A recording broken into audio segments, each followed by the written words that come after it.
ও গফরগাঁওয়ের মুসলমান, আমি যেই বিষয়ে শুরু করেছিলাম খুব সংক্ষিপ্ত সময়ে শেষ করে দিব। এই আয়াতুল কুরসির বিষয়ে আরো কিছু কথা বলে যাই। যদি কোনো ব্যক্তি এই আয়াতুল কুরসি তেলাওয়াত করে বেশি বেশি পরিমাণে পড়তে থাকে, তাহলে কি হবে? যতক্ষণ পর্যন্ত আয়াতুল কুরসির পাঠকারী, এই আয়াতুল কুরসির একটি জবান রয়েছে, সে আল্লাহ সুবহানাহু ওয়া তাআলার কাছে সুপারিশ করতে থাকবে। কোন সময় পর্যন্ত, কত সময় পর্যন্ত সুপারিশ করবে? যতক্ষণ না পর্যন্ত ওই আয়াতুল কুরসি তেলাওয়াতকারীর জীবনের গুনাহগুলো ক্ষমা না হবে, ততক্ষণ পর্যন্ত আল্লাহর কাছে সুপারিশ করতে থাকবে। ও গফরগাঁওয়ের মুসলমান, কথাগুলো মনোযোগ দিয়ে শুনেন, আমার কথার দিকে লক্ষ্য করেন। এই আয়াতুল কুরসির মধ্যে আরো একটি বিষয় রয়েছে। এই আয়াতুল কুরসির মধ্যে রয়েছে ইসমে আজম। ও মুরব্বী বাবা জানেরা, এই ইসমে আজমটা কি? ইসমে আজম হলো এটা এমন একটি বিষয়, কোনো ব্যক্তি যদি এই আয়াতটা আয়াতুল কুরসি নামে পরিচিত, যদি কোনো ব্যক্তি এই আয়াতুল কুরসিটা 5 ওয়াক্ত নামাজের পরে নিয়মিত আমল করে, তাহলে তার জান্নাতে যাওয়া শুধুমাত্র তার মৃত্যুটাই বাধা, অর্থাৎ মৃত্যুবরণ করার সাথে সাথেই সে জান্নাতে যাবে। এখন এখানে একটা প্রশ্ন আসতে পারে স্বাভাবিকভাবেই, যে মৃত্যুবরণ করার সাথে সাথেই জান্নাত, তাহলে আরও যে অনেক কাজকাম রয়ে গেছে, সওয়াল জবাব রয়ে গেছে, বিচার রয়ে গেছে, এগুলো কি কখন হবে? যে আল কবরু রাউযাতু মিন রিয়াযাতিল জান্নাতি আও হুফরাতু মিন হুফরিন নার, যে কবরটা কারো জন্য হবে জান্নাত আর কারো জন্য হবে জাহান্নামের গর্ত। আমরা আর এটা কিভাবে জান্নাত হবে কবরটা, আর কিভাবে জাহান্নাম হবে, আমরা এটাও জানি যে কবরে আমাদেরকে 3টা প্রশ্ন করা হবে। এই প্রশ্নও আমরা জানি। আমি শুরুতেই বলছি, জানা বিষয়ে একটু তাকরা করব, যে মান রব্বুকা ওমান দীনুকা ওমান নাবিয়্যুকা। এটা কি বাংলায় প্রশ্ন হবে নাকি আরবিতে? আরবিতে প্রশ্ন হবে। আমরা তো বাংলা ভাষাভাষী, কিন্তু তারপরও আমরা আরবি ভাষা বুঝবো কি বুঝবো না? অবশ্যই আমরা বুঝবো। আল্লাহ সুবহানাহু ওয়া তাআলা পবিত্র কোরআনে কারিমে বলেন, খালাকাল ইনসান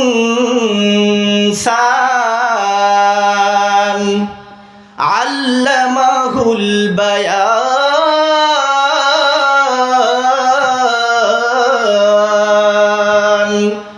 আল্লাহ সুবহানাহু ওয়া তাআলা মানুষ সৃষ্টি করেছেন এবং তার ভিতরে যা রয়েছে তা প্রকাশ করার যোগ্যতাও দিয়ে দিয়েছেন। ও গফরগাঁওয়ের মুসলমান, আল্লাহ রব্বুল আলামিন পবিত্র কোরআনুল কারীমের অপর জায়গায় ঘোষণা করেন, আল্লামাল ইনসান মা লাম ইয়ালাম। আল্লাহ সুবহানাহু ওয়া তাআলা মানুষকে শিক্ষা দিয়েছেন সে যা জানতো না। ও মুরব্বিয়ানে কেরাম, আমরা বাংলাদেশে যেই সমস্ত মানুষ বসবাস করে, এই বাংলাদেশের মায়ের গর্ভে যেই সমস্ত সন্তানাদি দুনিয়ার মধ্যে আসেন, তাদেরকে বাংলা ভাষায় কথা বলার জন্য প্রথমেই সরসরা এগুলা শিক্ষা দিতে হয় না। ঠিক তদ্রুপ আরব দেশের কান্ট্রিতে যেই সমস্ত মায়ের গর্ভে কোনো সন্তান জন্মগ্রহণ করে, তাদেরকে আরবি ভাষায় কথা শিক্ষা দেওয়ার জন্য শুরুতেই কোরআন অথবা আলিফ বা তা শিক্ষা দিতে হয় না। অটোমেটিকভাবে বাংলাদেশে কোনো মায়ের গর্ভে যখন কোনো সন্তান ভূমিষ্ঠ হয়, তখন সে অটোমেটিকভাবেই বাংলা ভাষায় কথা বলতে পারে। ঠিক তদ্রুপ আরব দেশের মধ্যে কোনো মায়ের গর্ভে যখন কোনো সন্তান আসে, সে ওই দেশের কালচার অনুযায়ী আরবি ভাষায় কথা বলতে পারে। ঠিক তদ্রুপ কোনো মানুষ দুনিয়া থেকে মৃত্যুবরণ করে যাওয়ার পরে অটোমেটিক সেখানের ভাষা হয়ে যাবে আরবি ভাষা। সেখানে প্রশ্ন করা হবে, মান রব্বুকা, তোমার রবকে? এই প্রশ্ন করার সাথে সাথেই কিন্তু অটোমেটিক আমাদের জবানের মধ্যেই উত্তর জারি হবেই না, যে রব্বি আল্লাহ, আমার প্রভু হলেন আল্লাহ। এটা কিভাবে হবে? মানুষের দুনিয়ার মধ্যে কয়েকটা অবস্থা থাকে। মানুষ দাঁড়ানো থাকে, বসা থাকে, শোয়া থাকে। স্বাভাবিকভাবে নামাজের অবস্থাকে দাঁড়ানো ভাবে ধরা হয়। মানুষ যখন নামাজ পড়ে, নামাজের মধ্যে সে দাঁড়ায় যখন নিয়ত বাঁধে আল্লাহু আকবার, নামাজ হাত বাঁধার পরে সে কোরআন থেকে তেলাওয়াত করে আল্লাহর সাথে কথা বলে। নামাজের মধ্যে আমাদের কাদের সাথে কথা হয়? কার সাথে কথা হয়? নামাজের মধ্যে সরাসরি আল্লাহ সুবহানাহু ওয়া তাআলার সাথে কথা হয়। আমরা নামাজের মধ্যে কিভাবে আল্লাহর সাথে কথা বলি? আলহামদুলিল্লাহি রাব্বিল আলামিন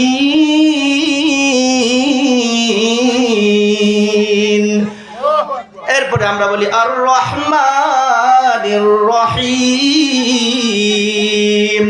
এরপরে আমরা সূরা পড়ার পরে আমরা রুকুতে যে আল্লাহর সাথে আমরা আল্লাহর গুণ কীর্তন গাইতে থাকি। রুকুতে যে বান্দা বান্দি বলে সুবহানা রাব্বিয়াল আযীম। আবার রুকু থেকে উঠে বান্দা বান্দি সিজদার মধ্যে যখন যায়, সিজদার মধ্যে গিয়েও বলে সুবহানা রাব্বিয়াল আ'লা। এভাবে যখন কোনো বান্দা বান্দি তার দুনিয়ার জীবনের মধ্যে দিনের মধ্যে 5 বার সে আল্লাহর সাথে সম্পর্ক করে, আল্লাহ সুবহানাহু ওয়া তাআলার সাথে সে সম্পর্ক গড়ে তোলে, ওই বান্দা যখন মৃত্যুবরণ করবে এভাবে যখন সারাক্ষণ আল্লাহর সাথে তার কথা হতেই থাকে, ওই ব্যক্তির মুখ দিয়ে জারি হবে রব্বি আল্লাহ, আমার প্রভু হলেন আল্লাহ। এরপরে যখন বান্দাকে দ্বিতীয় প্রশ্ন হবে ওমান দীনুকা, তোমার ধর্ম কি? দুনিয়ার মধ্যে বাংলাদেশ সহ বিভিন্ন জায়গায় এমন কিছু নাস্তিক রয়ে গেছে যারা নিজেকে মুসলমান হিসেবেও দাবি করতে লজ্জাবোধ করে, যারা বলে আমি মুসলমানও না, আমি আবার হিন্দুও না। বিশেষ করে সেলিব্রিটিদের মাঝে এই রূপ বেশি দেখা যায়। সে দুনিয়াতে থাকা অবস্থায় সে কোন ধর্মের বসবাস করে, সে কোন ধর্মের লোক এটা বলতে লজ্জাবোধ করে, সে নিজেকে মুসলমান বলে না, আবার সে নিজেকে হিন্দু বলে দাবি করতে চায় না। তার জনপ্রিয়তা কমে যাবে দেখাম সে কোন ধর্মের নিজেকে দেখতে চায় না, সে বলে আমি হলাম যা দেখি তার উপরে বিশ্বাসী। এইরকম একটা নাস্তিক আমাদের ময়মনসিংহে ছিল, আপনারা এটা খুব ভালোভাবেই জানেন, তসলিমা নাসরিন, যে নিজেকে মুসলমান বলেও দাবি করতে চায় না, সে নিজেকে কোনো ধর্মের বলেই দাবি করতে চায় না। মৃত্যুবরণ করার পরে কিন্তু এই ধরনের কোনো কথা বলার সুযোগ নাই। যখন প্রশ্ন আসবে তোমার ধর্ম কি ছিল, সে যদি তখনও এই ধরনের অজুহাত দেয়, পিঠ নিয়ে একটাও বাদ পড়বে না। এই জন্য যারা দুনিয়ার মধ্যে মুসলমান হিসেবে জীবন যাপন করবে, সঠিক ধর্মের অনুসরণ করবে, তার মুখ দিয়ে যার হবে আমার ধর্ম ছিল ইসলাম। এরপরে আবার তাকে প্রশ্ন করা হবে যে তোমার নবী কে ছিল? মান নবিয়ুকা, নবী আমরা দুনিয়াতে জানি আমার আপনার নবী হুজুর আকরাম সাল্লাল্লাহু আলাইহি ওয়াসাল্লাম, কিন্তু সেখানে যাওয়ার পরে ও গফরগাওয়ার মুসলমান, কথাগুলো খুব মনোযোগ দিয়ে শুনেন, এটা আমার কোনো বানানো কথা না। দুনিয়ার মধ্যে আমি আপনি আমরা সকলেই জানি আমার আপনার আমাদের নবী হুজুর আকরাম সাল্লাল্লাহু আলাইহি ওয়াসাল্লাম, কিন্তু মৃত্যুবরণ করার পরে অটোমেটিকভাবে আমার আপনার জবানের মধ্যে হুজুর আকরাম সাল্লাল্লাহু আলাইহি ওয়াসাল্লামের নাম চলে আসবে না। যদি দুনিয়ার মধ্যে রাসূল আরবি সাল্লাল্লাহু আলাইহি ওয়াসাল্লামের সুন্নতকে আমার জীবনে ফিট করতে পারি, রাসূল সাল্লাল্লাহু আলাইহি ওয়াসাল্লাম মুখে সুন্নতি দাড়ি রাখতো, আমি রাসূলকে ভালোবেসে দাড়ি রাখি। রাসূল আরবি সাল্লাল্লাহু আলাইহি ওয়াসাল্লাম খাবারের সময় যে সুন্নতগুলো করতো, আমি রাসূলকে ভালোবাসি সেইগুলো অনুসরণ করি। রাসূল সাল্লাল্লাহু আলাইহি ওয়াসাল্লাম ডোলা ডোলা পোশাক পরতেন, আমিও রাসূলকে ভালোবাসি, আমার শরীরটাকে সুন্নতের পোশাকে সাজিয়েছি। এইভাবে জীবনের প্রত্যেকটা ক্ষেত্রে যদি আমরা রাসূল সাল্লাল্লাহু আলাইহি ওয়াসাল্লামের সুন্নতের মাধ্যমে জীবনকে সাজাইতে পারি, তাহলে মৃত্যুর পরে ওই প্রশ্নের উত্তরও আমরা সহজেই দিতে পারবো যে আমার নবী ছিলেন হুজুর আকরাম সাল্লাল্লাহু আলাইহি ওয়াসাল্লাম। যখন এই 3টা প্রশ্নের উত্তর সঠিকভাবে কেউ দিতে পারবে, তখন আল্লাহ সুবহানাহু ওয়া তাআলা ডাক দিয়া বলবেন আমার এই বান্দা বান্দিকে জান্নাতের পোশাক পরায় দাও, আমার এই বান্দার কবরের সাথে জান্নাতের একটা সম্পর্ক তার সাথে তৈরি করে দাও। সুবহানাল্লাহ। এই জন্য প্রথমে যে বিষয়টা আমি শুরু করেছিলাম যে আয়াতুল কুরসি যদি কোনো ব্যক্তি 5 ওয়াক্ত নামাজের পরে তেলাওয়াত করতে থাকে, তাহলে তার শুধু মৃত্যুটাই অপেক্ষা। 5 ওয়াক্ত নামাজের পরে যদি কোনো ব্যক্তি আয়াতুল কুরসি পড়ে, সে মারা যাওয়ার সাথে সাথেই সে জান্নাতে চলে যাবে, এর সাথে আর কোনো বিষয় থাকবে না।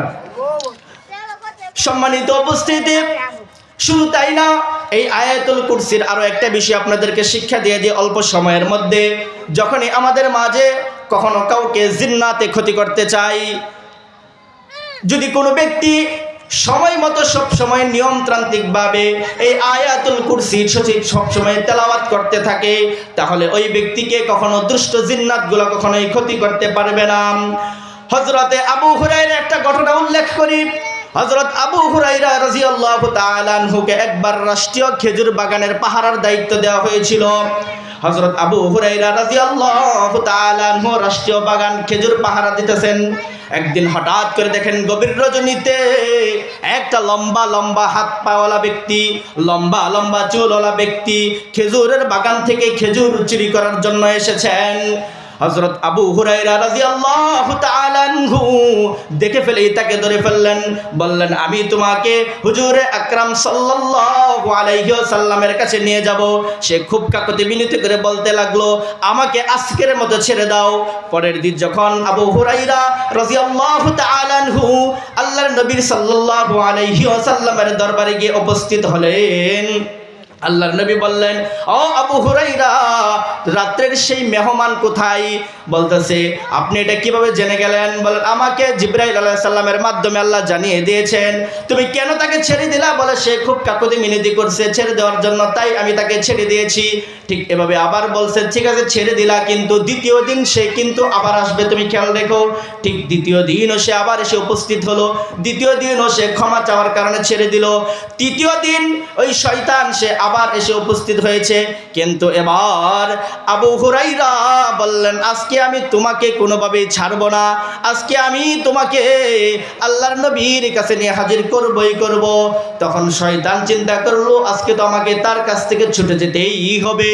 তখন শয়তান বলল, দাঁড়াও, আমি তোমাকে একটা এমন বিষয় শিক্ষা দিব, যেই শিক্ষাটা যদি, এই আমলটা যদি তুমি নিয়মিত করো, সব সময় করো, তাহলে তোমার এই বাগানে কখনোই কোনো জিন, কোনো শয়তান ঢুকতে পারবে না, কখনোই তোমার মালের সম্পদের কোনো ক্ষতি করতে পারবে না। বলেন, ঠিক আছে, কি শিক্ষাটা? বলে, তুমি আয়াতুল কুরসি এই আয়াতগুলো বেশি বেশি তেলাওয়াত করবা। পরের দিন যখন আল্লাহর নবী সাল্লাল্লাহু আলাইহি ওয়াসাল্লামের দরবারে গিয়ে উপস্থিত হলেন, বললেন যে আজকেও তুমি কি মনে হয় তাকে ছেড়ে দিছ? বলতেছেন, হ্যাঁ নবী, আমি আজকেও তাকে ছেড়ে দিয়েছি। বলতেছে, হ্যাঁ তবে ছেড়ে দিয়েছি, সে আমাকে একটা সবক, একটা শিক্ষা শিখিয়ে গিয়েছে, একটা আমল শিখিয়ে গিয়েছে। বলেন যে কি আমল তোমাকে শিখিয়ে গিয়েছে? বলেছে আমাকে এই আয়াতুল কুরসি তেলাওয়াতের কথা বলে গিয়েছে। আল্লাহর রাসূল সাল্লাল্লাহু আলাইহি ওয়াসাল্লাম বলেন, শয়তান যদিও সে মিথ্যাবাদী হয়ে থাকে, সে যদিও শয়তান হয়ে থাকে, কিন্তু সে যে আমল তোমাকে শিক্ষা দিয়েছে এটা সঠিকই শিক্ষা দিয়েছে। কোনো ব্যক্তি যদি নিয়মিত এই আয়াতুল কুরসির তেলাওয়াত করে, তাহলে তার সেই বাড়ির মধ্যে কোনো জিন্নাতে তাকে ক্ষতি করতে পারবে না। কোনো ব্যক্তি যদি আয়াতুল কুরসি তেলাওয়াত করে গভীর রজনীতেও একা একা চলাফেরা করে, তাহলেও সে দুষ্ট প্রকৃতির জিন্নাত থেকে মুক্তি পেতে পারে। সুবহানাল্লাহ, আলহামদুলিল্লাহ, সুবহানাল্লাহ, আলহামদুলিল্লাহ, লা ইলাহা ইল্লাল্লাহ, সুবহানাল্লাহ, আলহামদুলিল্লাহ, লা ইলাহা ইল্লাল্লাহ। তুমি বাঁচাও, তুমি মারো, তুমি বাঁচাও, তুমি মারো, অবিরত ক্ষমা করো। ধরার যে জন তাকেই ধরো, ধরার যে জন তাকেই ধরো। তোমার মুঠোয় সবই আল্লাহ। সুবহানাল্লাহ, আলহামদুলিল্লাহ, লা ইলাহা ইল্লাল্লাহ, সুবহানাল্লাহ, আলহামদুলিল্লাহ, লা ইলাহা ইল্লাল্লাহ। ও গফরগাঁওয়ের মুসলমান, আমি যেই বিষয়ে শুরু করেছিলাম খুব সংক্ষিপ্ত সময়ে শেষ করে দিব। এই আয়াতুল কুরসির বিষয়ে আরো কিছু কথা বলে যাই। যদি কোনো ব্যক্তি এই আয়াতুল কুরসি তেলাওয়াত করে বেশি বেশি পরিমাণে পড়তে থাকে, তাহলে কি হবে? যতক্ষণ পর্যন্ত আয়াতুল কুরসির পাঠকারী, এই আয়াতুল কুরসির একটি জবান রয়েছে, সে আল্লাহ সুবহানাহু ওয়া তাআলার কাছে সুপারিশ করতে থাকবে। কোন সময় পর্যন্ত, কত সময় পর্যন্ত সুপারিশ করবে? যতক্ষণ না পর্যন্ত ওই আয়াতুল কুরসি তেলাওয়াতকারীর জীবনের গুনাহগুলো ক্ষমা না হবে, ততক্ষণ পর্যন্ত আল্লাহর কাছে সুপারিশ করতে থাকবে। ও গফরগাঁওয়ের মুসলমান, কথাগুলো মনোযোগ দিয়ে শুনেন, আমার কথার দিকে লক্ষ্য করেন। এই আয়াতুল কুরসির মধ্যে আরো একটি বিষয় রয়েছে। এই আয়াতুল কুরসির মধ্যে রয়েছে ইসমে আজম। ও মুরব্বী বাবা জানেরা, এই ইসমে আজমটা কি? ইসমে আজম হলো এটা এমন একটি বিষয়, কোনো ব্যক্তি যদি দোয়ার মধ্যে ইসমে আজম পড়ে আল্লাহর কাছে কোনো কিছু চায়, আল্লাহ তাআলা বলেন কোনো ব্যক্তি যদি ইসমে আজম পড়ে আমার কাছে কোনো কিছু চাই, তাহলে যতক্ষণ না পর্যন্ত আমি ওই বান্দা বান্দির দোয়া কবুল করি আমার লজ্জা লাগে। একবার হযরত আয়েশা সিদ্দিকা জিজ্ঞাসা করলেন আল্লাহর নবী সাল্লাল্লাহু আলাইহি ওয়াসাল্লামকে, এই ইসমে আজমটা কি, এটা কোন বিষয়? আল্লাহ রাসূল সাল্লাল্লাহু আলাইহি ওয়াসাল্লামকে একদিন হযরত আয়েশা সিদ্দিকা ঘুম ভাঙার পরে দেখেন যে তার পাশে দেখা যাচ্ছে না। দেখেন দূরবর্তী এক জায়গায় ঘরের মধ্যেই সিজদা দিয়ে আছেন, আল্লাহর নবী সিজদা দিয়ে কন্দনরত আছেন। এমন লম্বা সিজদা দিয়েছেন ফজরে রক্ত হয়ে গিয়েছে, কিন্তু আল্লাহর নবী এখনো ঘুম থেকে ওঠে, সিজদা থেকে মাথা ওঠান না। এরকম ভাবে মসজিদে নববীতে ফজরের নামাজের সময় হয়ে গিয়েছে। হযরত আবু বকর সিদ্দিক রাদিয়াল্লাহু তাআলা আনহু উমর ফারুক রাদিয়াল্লাহু তাআলা আনহুকে বলেন, আপনি হুজুরকে ডাক দেন গিয়ে, মনে হয় হুজুর সাল্লাল্লাহু আলাইহি ওয়াসাল্লামের আজকে ঘুম ভাঙে নাই। কিন্তু উমর বলেন, আমি উমর হতে পারি, কিন্তু হুজুর সাল্লাল্লাহু আলাইহি ওয়াসাল্লামকে ডাক দেওয়ার মতো সাহস আমার নাই। তখন হযরত বেলাল হাবশিকে বলা হলো, তুমি সব সময় ঘুম থেকে মানুষকে জাগাও, ডাক দিয়ে ওঠাও, তুমি এই দায়িত্বটা আজকে পালন করো। তুমি আল্লাহর নবী সাল্লাল্লাহু আলাইহি ওয়াসাল্লামকে গিয়ে বলো যে নামাজের সময় হয়ে গিয়েছে, as-salatu khairum minan naum বলে তুমি রাসূল সাল্লাল্লাহু আলাইহি ওয়াসাল্লামকে গিয়ে ডাক দাও। বেলাল হাবশি যখন ঘরের সামনে গিয়ে as-salatu khairum minan naum বলে ডাক দিলেন, ডাক দেওয়ার পরে দেখেন আল্লাহর রাসূল সাল্লাল্লাহু আলাইহি ওয়াসাল্লাম ঘর থেকে হুজরা থেকে বের হয়ে আসলেন, কিন্তু বেলাল হাবশি দেখেন আল্লাহর নবী সাল্লাল্লাহু আলাইহি ওয়াসাল্লামের চেহারা মোবারক লাল হয়ে গিয়েছে। বেলাল হাবশি ভয় পেয়ে গেলেন, চিন্তায় পড়ে গেলেন। তিনি আল্লাহর নবীকে বলেন, ও রব, ও আমাদের নবী, আমার বেয়াদবি ক্ষমা করে দিবেন। আমি তো মনে করেছিলাম মনে হয় আপনি ঘুমাইতেছেন, কিন্তু আপনার এই চেহারা সাক্ষী দেয় যে আপনি ঘুমান নাই, আপনি সিজদারত অবস্থায় ছিলেন। আমি কি আল্লাহর কাছে শুকরগুজার বান্দা হব না? তাহলে আমার আর আপনার আমাদের অবস্থাটা কি? আল্লাহ রাসূল সাল্লাল্লাহু আলাইহি ওয়াসাল্লাম সহকারে সাহাবায়ে কেরাম যাদের ব্যাপারে দুনিয়াতেই জান্নাতের সার্টিফিকেট ছিল, ওনারাও শুধু এই পরিমাণ পেরেশান ছিলেন যে আল্লাহ রাব্বুল আলামিন আমাকে ক্ষমা করে দিয়েছেন, আমাকে জান্নাত দিবেন। এরপরও এতটা পেরেশান ছিলেন, এতটা চিন্তিত ছিলেন যে না জানি আমার কি হয়ে যায়। আবার অনেক সময় এই সাজদাও হয়েছে যে আমি কি আল্লাহর শুকরগুজার হব না? কিন্তু আমাদের অবস্থাটা কি? আমাদের কোনো নিশ্চয়তা নাই। আমরা 5 ওয়াক্ত নামাজও সঠিকভাবে পড়ি না, আমরা সুদের মধ্যে জর্জরিত, আমরা ঘুষের সাথে লিপ্ত, প্রত্যেকটা ইসলামিক কর্মকাণ্ডে আমরা লিপ্ত, এরপরও আমাদের হুঁশ আসে না। সম্মানিত উপস্থিতি, বর্তমানে একেবারে সমসাময়িক কথা বলি, আমি আমার আলোচনা শেষের দিকে চলে যাব। বর্তমানে রজব মাস চলতেছে, এটা আমরা সকলেই হয়তোবা জানি, যদি কেউ জানা না থাকে। এখন রজব মাস চলমান।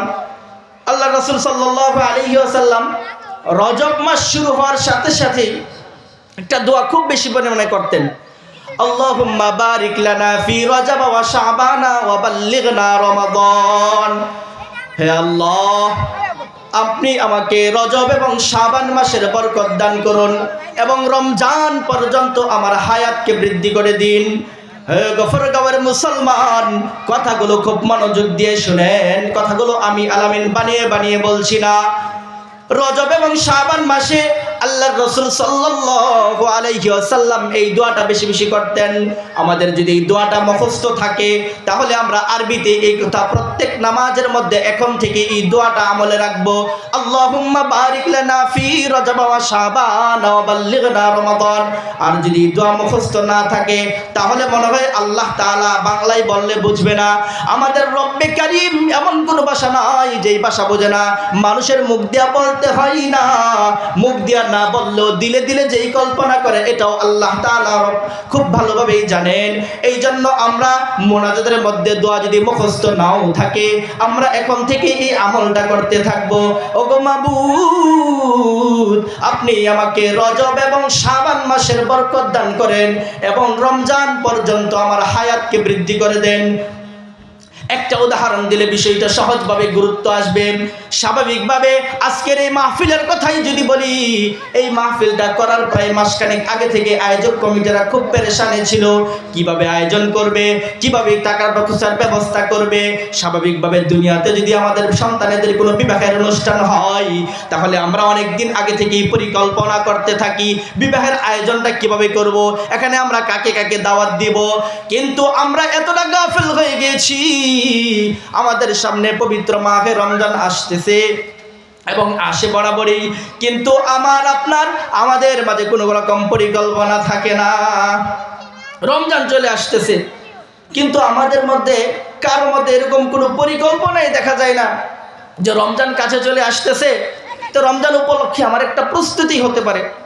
কি হতে পারে প্রস্তুতি? রমজান মাসে আমি কয়বার কোরআনের খতম করব, এই রমজান উপলক্ষ করে আমার বাড়িতে কি রকম আমলের পরিবেশ হবে, রমজানের আর কতদিন আছে, এই যে একটা হিসাব নিকাশ, এটা আমাদের অনেকের একেবারে বেখেয়াল থাকে। স্বাভাবিকভাবে যদি বর্তমানে বিপিএল এর খেলা চলছে বাংলাদেশে, দেখবেন পত্রিকার একটা সাইটে একটা দিন বাসতে থাকে যে আর মাত্র 90 দিন, আর মাত্র 89 দিন। স্বাভাবিক বড় কোনো আয়োজন আসলে দেখবেন পত্রিকা বা টেলিভিশনে এইভাবে দিন গণনা করতে থাকে। কিন্তু রমজান আমাদের কাছাকাছি চলে আসতেছে, কিন্তু আমরা এমন অনেক মুসলমান আছি যে আমরা এটা নিয়ে হিসাব করি না। হ্যাঁ, এটাও গুরুত্বপূর্ণ আমাদের জীবনে এরকমভাবে করতে হবে যে রমজান আসতে আর কতদিন বাকি আছে, এটাকে হিসাবের মধ্যে রাখা এবং কিভাবে আমল করার প্রস্তুতি নিতে থাকা। ও গফরগাঁওয়ের মুসলমান, এমন অনেক মুসলমান পাওয়া যাবে, এমন অনেক বান্দি পাওয়া যাবে, সে মাওলার কাছে কোনো কিছুই চায় না। এই যে রমজান আসতেছে, রমজান উপলক্ষে যে আল্লাহর কাছে যাবে, রমজান উপলক্ষে যে আল্লাহর কাছে বলবে, ওগো মাওলা আমার হায়াতকে রমজান পর্যন্ত বৃদ্ধি করে দেন, এমন অনেক বান্দা পাওয়া যাবে সে একবারও এটা আল্লাহর কাছে বলবেই না, তার এটা বলার প্রয়োজনই সে মনে করবে না। কিন্তু আমরা এমন প্রভু পেয়েছি, যেই প্রভুর কাছে আমরা যদি বারবার যাই তিনি খুশি হন নাকি অসন্তুষ্ট হন? কথা বলেন। তিনি খুশি হয়ে যান। স্বাভাবিকভাবে আমাদের কলিজার টুকরা সন্তানও যদি সকাল বিকাল সন্ধ্যায় দুপুরে যদি আমাদের কাছে টাকা পয়সা চাইতে থাকে, আমরা কিন্তু বিরক্ত হই কি হই না? কথা বলেন। আমাদের সন্তানও যদি আমাদের কাছে কোনো কিছু চাইতে থাকে আমরা বিরক্ত হয়ে যাই। আমাদের গর্ভধারিণী মাও যদি বারবার বলে আমার জন্য এইটা নিয়ে আসিস, আমার জন্য ওইটা নিয়ে আসিস, আমরা বিরক্ত হয়ে যাই। কিন্তু আমরা এমন এক রব্বে কারীম পেয়েছি, যেই আল্লাহর কাছে আল্লাহ বলেন কোনো বান্দা যদি আমার কাছে কোনো কিছুই না চাই তাহলে আমার কষ্ট লাগে, আমি তার প্রতি অসন্তুষ্ট হই। এই বান্দা তো আমার কাছে কোনো কিছু চাই না। ও গফরগাঁওয়ের মুসলমান, কথাগুলো দিলের কান দিয়ে শুনেন, এক কান দিয়ে শুনে আরেক কান দিয়ে বের করে দিন না, দিল দিয়ে কথাগুলো বোঝার চেষ্টা করেন।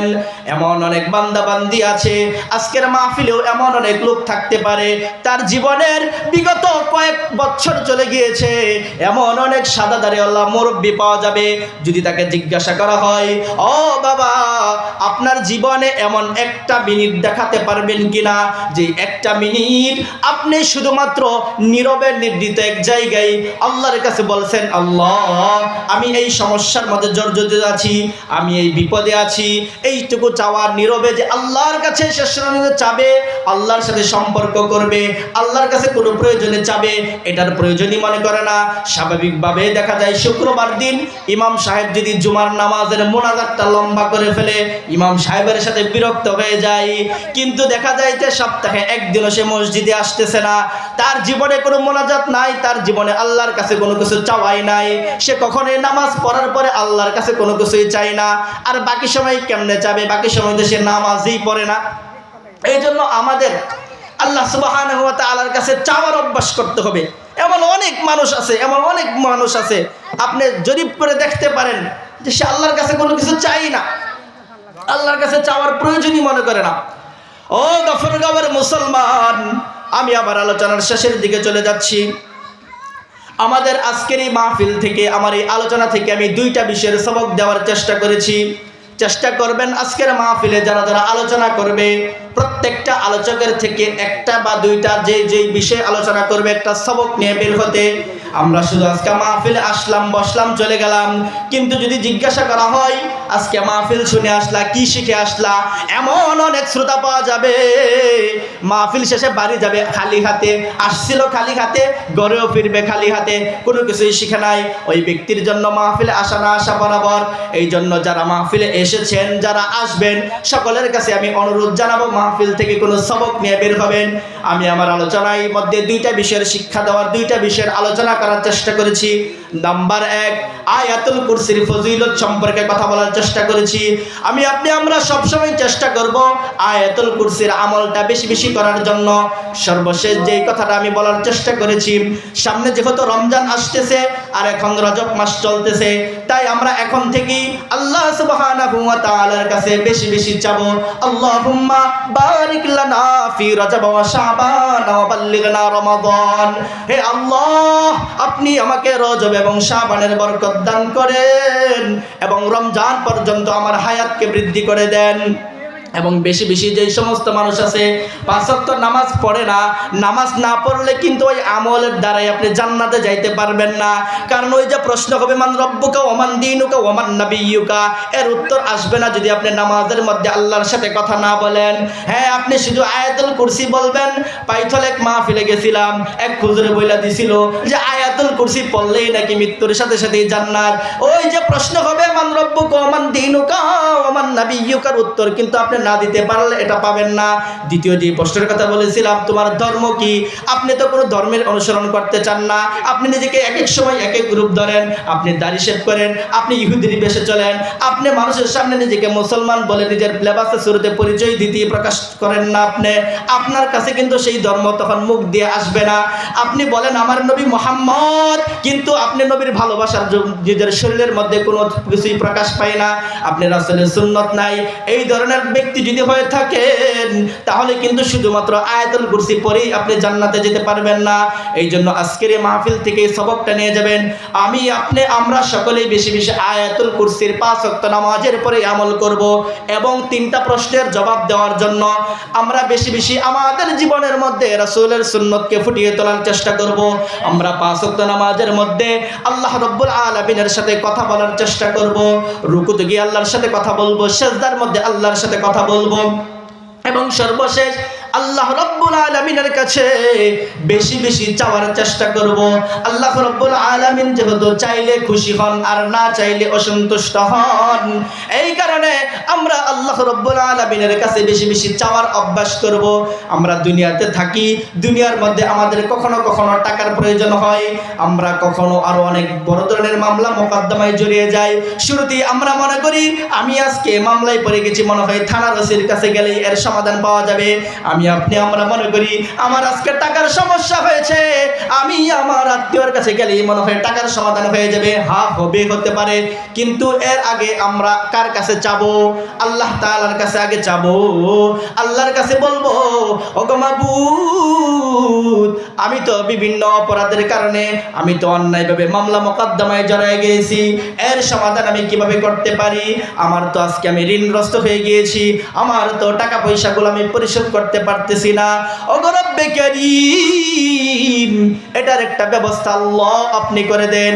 আল্লাহ তাআলার কাছে বলার পরে যদি আমরা থানার মধ্যে যাই, আল্লাহ তাআলার কাছে বলার পরে যদি আমরা আমাদের আত্মীয়র কাছে যাই, দেখবেন আল্লাহ তাআলা যদি আমার আপনার দোয়াগুলোকে কবুল করে ফেলে, তাহলে যাওয়ার সাথে সাথেই এর ফলাফল দিয়ে দিবেন কে?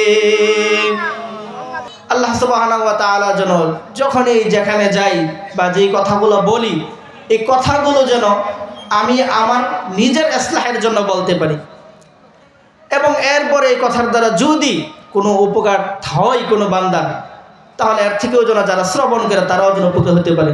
তো সর্বোপরি আমি আবার শেষে আমার সবকটার কথা শুধু স্বাভাবিক বলি আমি আমার আলোচনা শেষ করছি। আমার এই অল্প আলোচনা থেকে আমরা যে শিক্ষাটা নিব যে আয়াতুল কুরসি এটা অত্যন্ত গুরুত্বপূর্ণ। এটা যারা আমরা মুখস্থ করি নাই, আমরা চেষ্টা করব এটা এই আয়াতটা মুখস্থ করে নিতে এটার আমল আমরা চেষ্টা করব প্রত্যেক 5 ওয়াক্ত নামাজের পরে পড়তে। এবং আরেকটা বিষয়, বেশি বেশি আল্লাহর কাছে চাবো। অনেকে মনে করে আল্লাহর কাছে মনে হয় আমাকে নামাজ পড়ে মোনাজাত তুইলে, হাত তুইলেই মনে আল্লাহর কাছে চাইতে হয়। আসলে তা না। আমি হাইটে হাইটে চলতেছি, আল্লাহর কাছে চাইতে থাকি। আমি ঘরেতে শুয়ে রয়েছি ল্যাপের নিচে, আল্লাহর কাছে বলি, সমস্যা নাই। চলতে ফিরতে আল্লাহর কাছে চাই। এই যে একটা চাওয়ার অভ্যাস যেন আমাদের মাঝে হয়ে যায়। বিশেষ করে রজব এবং শাবান মাসে খুব বেশি বেশি আল্লাহর কাছে চাইতে থাকা যে আল্লাহ, যারা আমরা আরবিতে পারি মুখস্থ করে, যারা পারি না তারা বলবো যে আল্লাহ, আপনি আমাকে রজব শাবানের বরকত দান করেন এবং রমজান পর্যন্ত হায়াতকে বৃদ্ধি করেন। কারণ রমজান এটা বোনাসের মাস, অনেক বোনাস। এই পর্যন্ত বাঁচলে সেটা আমরা বোনাস পাবো। তো জন্য আমি 2টা বিষয় আয়াতুল কুরসি, বেশি বেশি দোয়া করতে থাকা যাতে রমজান পর্যন্ত পৌঁছে। এছাড়াও বেশি বেশি আল্লাহর কাছে চাওয়ার একটা অভ্যাস করা। এটা অনেক লম্বা, চাইলে আবার কবুল হয়, এটার অনেক বেশি লম্বা আলোচনা। যে চাওয়ার মধ্যে উপকার আছে, এটা কথাই বলে শেষ করি যে চাওয়ার মধ্যে উপকার আছে। আমি আল্লাহর কাছে যেটা চাইলাম হয়তো ওইটা পাইলাম না, কিন্তু আমার জন্য যেটা কল্যাণ আল্লাহ সেটা কবুল করতে পারে। অথবা আমি যেটা কল্যাণ সেটাও রাখলো না, দুনিয়ার কোনো আপদ বিপদ আমার থেকে দূর হতে পারে। অথবা আমার দোয়াও কবুল হলো না, দুনিয়ার বিপদও দূর হলো না, যা চাইলাম তার বিপদটাও আল্লাহ দিলেন না, এরপরও রয়ে যাবে, এরপরও থাকবে। দেখবেন মৃত্যুর পরে এমন অনেক ব্যক্তি পাওয়া যাবে আল্লাহর কাছে বলবে যে আল্লাহ, দুনিয়াতে যদি আমার একটা দোয়াও কবুল না হইতো, সব যদি বিফলে যাইতো আল্লাহ, তাহলে তো আজকের এই যে আমার চাওয়ার, আল্লাহর কাছে যে চাইছি, এই আমলগুলো থেকে যাবে আমাদের। তো এই জন্য বেশি বেশি আমরা চাওয়ার চেষ্টা করব। এই এলোমেলো কথাগুলো বলেই আমি আমার সংক্ষিপ্ত অগোছালো এখানে শেষ করছি। নাসরুম মিনাল্লাহি ওয়া ফাতহুন করিব। আসসালামু আলাইকুম ওয়া রাহমাতুল্লাহি ওয়া বারাকাতুহু।